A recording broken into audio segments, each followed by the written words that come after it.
धर्म प्रेमेशने बंधु, आचार्य श्री पद्मनंदी जी महाराज पद्मनंदी पंचविंशति का ग्रंथ में कहते हैं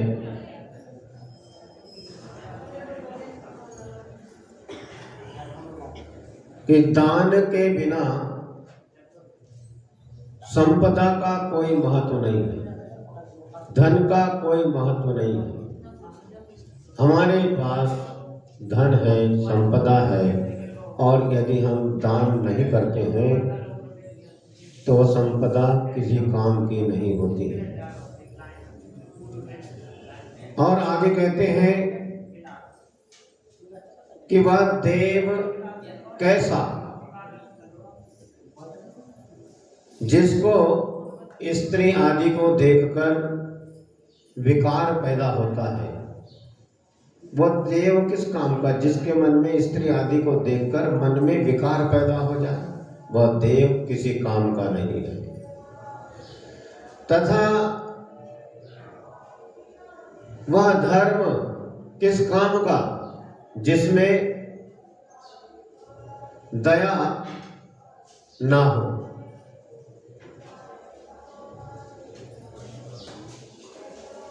जिस धर्म में दया नाम की चीज नहीं है, वह धर्म किस काम का है, वो किसी काम का नहीं।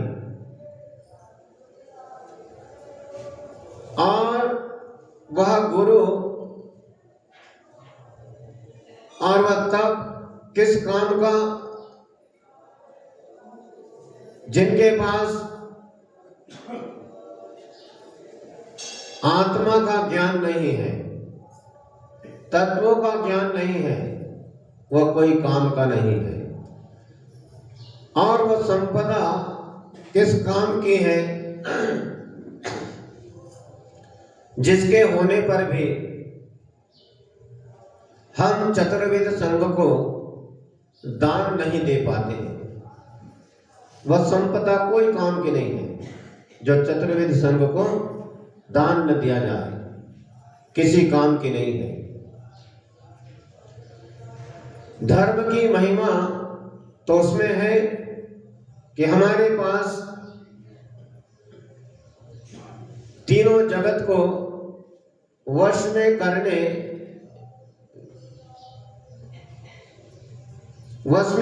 में मंत्र स्वरूप दान व्रत आदि से उत्पन्न हुआ जिन धर्म मौजूद है, उस उत्तम के उत्तम उस मनुष्य के उत्तम गुण तथा उत्तम सुख और उत्तम ऐश्वर्य सब अपने आप आकर बस में हो जाते हैं। जिसके पास में दान व्रत आदि से उत्पन्न हुआ जिन धर्म, ये ऐसे नहीं मिला है जिन धर्म आप सोचो कि मिल गया फिर फोकट में, नहीं। जन्मों जन्मों में जब कभी भी जिस भी जीव ने दान दिया होगा, व्रत उपवास तपस्चरण किया होगा, उसके फल से यह जैन धर्म हमें मिला है, ऐसे नहीं मिलता है।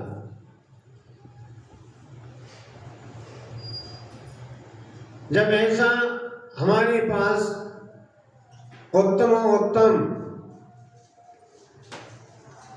संपूर्ण जगत को अपने वश में करने वाला ऐसा मंत्र दान व्रत आदि उत्तम जिन धर्म हमें प्राप्त हुआ है, तो हमें संसार की समस्त सुख सुविधाएं प्राप्त होती है। और ऐसे उत्तम गुण के अभिलाषियों को जैसा आचार्य भगवान ने कहा है, उसी प्रकार दान व्रत आदि अवश्य करते रहना चाहिए, भूलना नहीं चाहिए। अपने जीवन को यदि मंगलमय बनाना है तो दान कीजिए, व्रत कीजिए, उपवास कीजिए, शक्ति प्रमाण तपस्चरण कीजिए।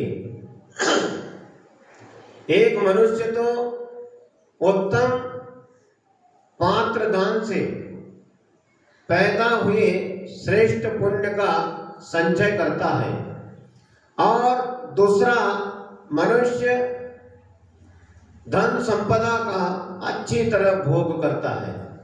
दो बातें हैं, दो मनुष्य हैं। सत्पात्र दान जनितोन पुण्य राशि कत्र वा परजन नरनाथ लक्ष्मी आद्यात् परस तदपि दुर्गत एव यस्मादागामि काल फलदायी न तस्य किंचित।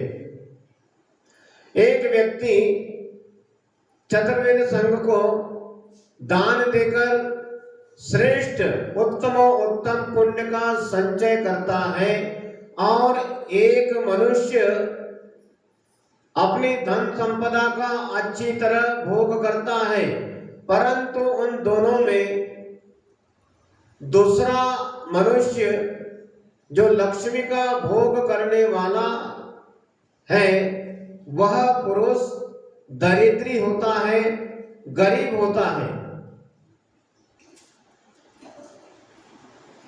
क्योंकि उसने अपने धन का, अपने राज्य संपदा का भोग और उपभोग किया है, पात्र दान नहीं किया है, सुपात्र को दान नहीं दिया है, अपने लक्ष्मी का स्वयं भोग किया है, तो वह दरिद्री होता है, गरीब होता है। ऐसा आचार्य पद्मनंदी महाराज कहते हैं। क्योंकि गरीब क्यों हुआ, दरिद्र क्यों होगा? आगामी काल में उसको किसी भी प्रकार की संपत्ति आदि का फल नहीं मिल सकता है, किंतु जो पात्र दान करता है, चतुर्विध को दान देता है, चतुर्विध संघ को जो भी दान देता है वह आगामी काल में उत्तम संपदा रूपी फलों को प्राप्त करता है। इसीलिए भक्त जीवों को खूब दान देकर पुण्य का संचय करना चाहिए। अवसर हमारे बीच में होता है, उस अवसर को हम समझ नहीं पाते हैं। जिस मनुष्य के पास धन तो दान के लिए नहीं है, धन जरूर है लेकिन दान नहीं करेगा तो वो किसी काम का नहीं है। शरीर मिला है तो व्रत तपस्चरण नहीं करता है तो वह शरीर किसी काम का नहीं है, तो उसे उसके जीवन में उत्तम शांति नहीं मिल सकती है। और हृदय में शांति प्राप्त करने के लिए शास्त्र मिले हैं, शास्त्र का स्वाध्याय करना चाहिए।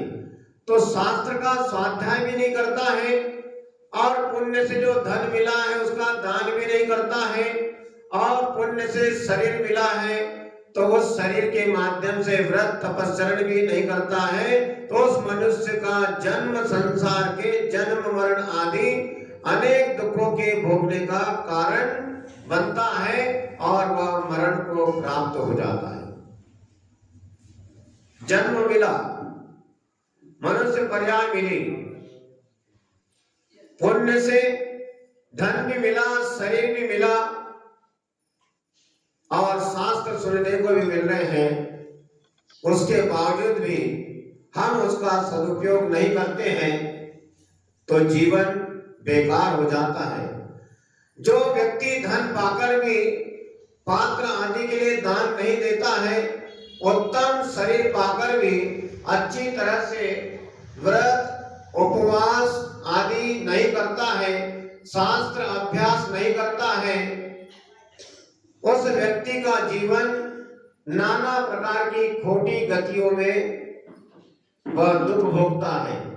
नाना प्रकार की खोटी गतियां उन ऐसे तिरंज और नरक गति में जाकर अनेकों कष्टों को वह जीव भोगता है।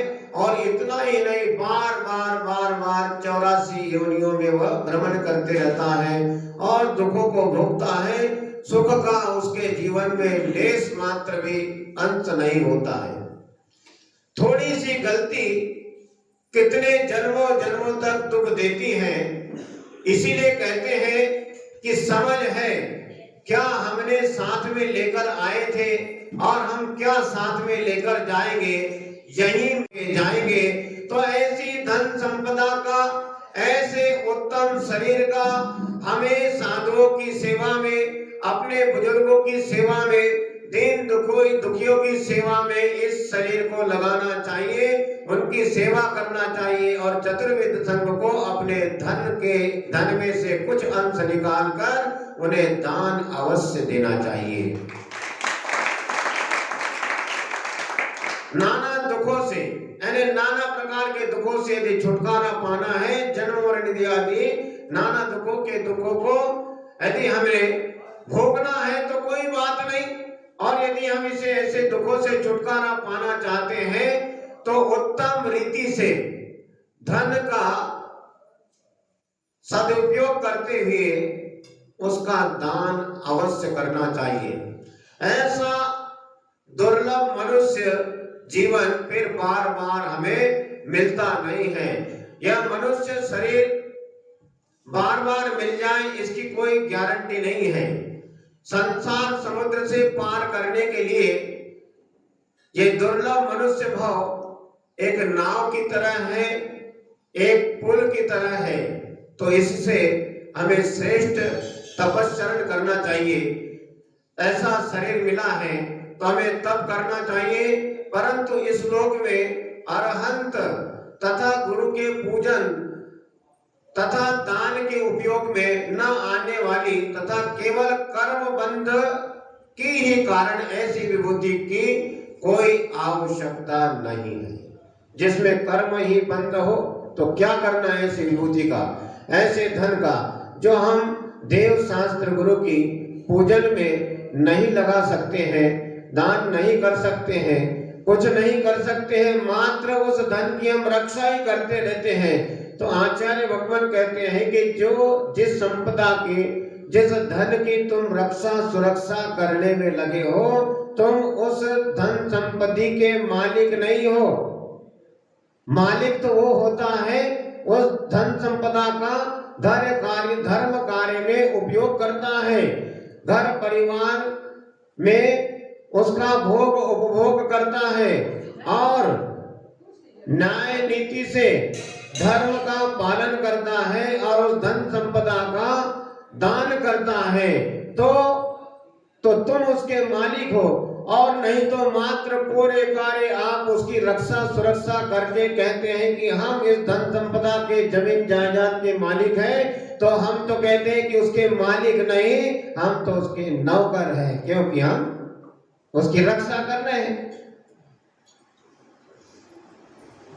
तो हमें ऐसी धन संपदा मिली है तो उसका दास न बनकर उसका मालिक बनो और अपने हाथों से ऐसे गुरुओं की पूजा में, भगवंतों की पूजा में दान हमेशा करते रहना चाहिए। और ऐसा शरीर मिला है तो उससे हमें तपस्चरण करते रहना चाहिए। तो ऐसा ये शरीर और धन ऐसा हमें मिला है तो इसका सदुपयोग हमें अवश्य करना चाहिए, भूलना नहीं चाहिए। हम तो ऐसे हो गए, अब शरीर मिल गया है, रुपया पैसा मिल गया है, तो अब हमें भगवान और साधु तो दूर की बात रही, अब तो हमें अपने माँ बाप की भी जरूरत नहीं है। क्या समझे? अब हमें उनकी भी जरूरत नहीं, जिन्होंने हमें पढ़ाया लिखाया सब कुछ किया, अब उनकी जरूरत ही नहीं है। अब तो हमें अपने भाई की भी जरूरत नहीं है, अब हमें किसी की जरूरत नहीं है। लेकिन आज जिस सोच को लेकर आदमी चल रहा है कि बस मैं और मेरा परिवार, और परिवार भी क्या, मैं और मेरी पत्नी और एक हाथ चुन्नू मुन्नू, बस इसके अलावा मेरा दुनिया में कुछ नहीं है। लेकिन जब आदमी बीमार होता है, जब कोई संकट कोई परेशानी आती है, कोई केस वेस में उलझ जाता है, उस समय अपने परिवार और अपने भाई बंधु को फिर याद करता है। तो ऐसे पश्चाताप करने की अपेक्षा भाई को भाई समझो, माता को माता समझो, पिता को पिता समझो और संयुक्त परिवार में जीने का मन बना लो तो जीवन धन्य हो जाएगा। अकेले अकेले भटकने में कुछ नहीं रखा है। कितने ही बुजुर्ग लोग अभी अकेले अकेले पति पत्नी एक दूसरे को सहारा देते हैं, हाथ पकड़ के मंदिर आ रहे हैं, जा रहे हैं, 2-2 3-3 बच्चे हैं, लेकिन कुछ नहीं करना है। तो ऐसा दृश्य देखकर बड़ा दुख होता है कि हमें धन संपदा मिली है, शरीर मिला है, तो ना हम किसी की सेवा कर पा रहे हैं, ना अपने धन का उपयोग कर पा रहे हैं। तो क्या होगा, हम जिस धन के अपने आप को मालिक समझते हैं, हम तो कहते हैं मालिक का है के मालिक, तुम कोई मालिक नहीं, नौकर है, नौकरी कर रहे हैं, उसकी रक्षा सुरक्षा कर रहे हैं और रक्षा सुरक्षा करते करते मर जाते हैं और उस धन को और कोई दूसरा व्यक्ति ले जाता है, उपयोग करता है और एक खाली हाथ मलते हुए पाप कर्म का बंद करके इस दुनिया से चला जाता है। यही लिया है यही देकर जाना चाहिए, साथ में कुछ नहीं जाने वाला। साथ में नहीं जाएगा तो पाप और पुण्य कर्म ही जाता है, जो अपने को भाव भाव में दुख और सुख का अनुभव कराता है। तो हमें चयन करना चाहिए पाप और पुण्य में कि हमें पाप करना है या पुण्य करना है। सभी जानते हैं कि पाप कर्म का फल दुखदायी होता है और पुण्य कर्म का फल सुखदायी होता है। जब तक इस दुनिया से हमें मुक्ति नहीं मिलती है, तब तक हमें पापों से बचकर पुण्य का संचय करते रहना चाहिए। और पुण्य के संचय के लिए हमारे आचार्य भगवंत ने बहुत से उपाय बताए हैं और उसमें विशेष रूप से उपाय बताया है कि चतुर्वेद संघ है, उनके लिए आहार दान सबसे पहले देना। यदि हम आहार दान नहीं कर सके तो हम कुछ भी नहीं कर सके। यदि हम साधुओं को आहार दान देते हैं तो भी तपस्चरण करते हैं, धर्म ध्यान करते हैं, और यदि आहार दान नहीं दिया जाए तो ये शरीर अन्न का कीड़ा है और बिना अन्न के यह शरीर टिक नहीं सकता है। इसीलिए जो हमें धन संपदा मिली है तो उसमें से अवश्य आहार दान में उपयोग करना चाहिए। आहार दान सब दानों में श्रेष्ठ दान है, क्योंकि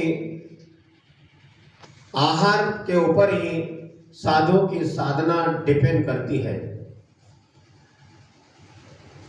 आपने साधु को आहार दान दिया तो आचार्य भगवान कहते हैं कि हे श्रावक, हे बंधु, हे मेरे मित्र, तू श्रावक है, तूने साधु को आहार दान दिया है, तूने आहार दान ही नहीं, तूने उस साधु के लिए मोक्ष मार्ग दिया है। ये श्रावक धर्म, गृहस्थ धर्म परंपरा से मुक्ति का कारण है।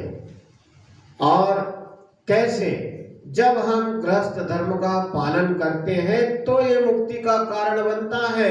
और नहीं तो महाराज आपने बताया बहुत बढ़िया मुक्ति का कारण, गृहस्थों को भी मोक्ष मिल जाएगा, बहुत अच्छा खाओ पियो कमाओ और सो जाओ, मुक्ति मिल जाएगी। नहीं, आचार्यों ने बताया है कि गृहस्थों के लिए भी 6 आवश्यक कर्तव्य बताए, 6 आवश्यक है। 6 आवश्यकों जो करता है वो सच्चा गृहस्थ होता है, और जो 6 आवश्यकों नहीं करेगा वो कैसा गृहस्थ। तो 6 आवश्यकों में दान महत्वपूर्ण स्थान रखता है। तो जो गृहस्थ है उसको दान अवश्य करना चाहिए, तब कहीं जाकर ये परंपरा से मोक्ष का कारण बनता है। क्योंकि आज साधु को हमने आहार दान दिया तो साधु धर्म ध्यान करता है, विहार करता है और धर्म का प्रचार प्रसार करता है, तो उसका फल गृहस्थों को भी मिलता है। क्योंकि यदि गृहस्थ साधुओं को आहार दान नहीं देगा तो साधुओं की साधना नहीं चल सकती है।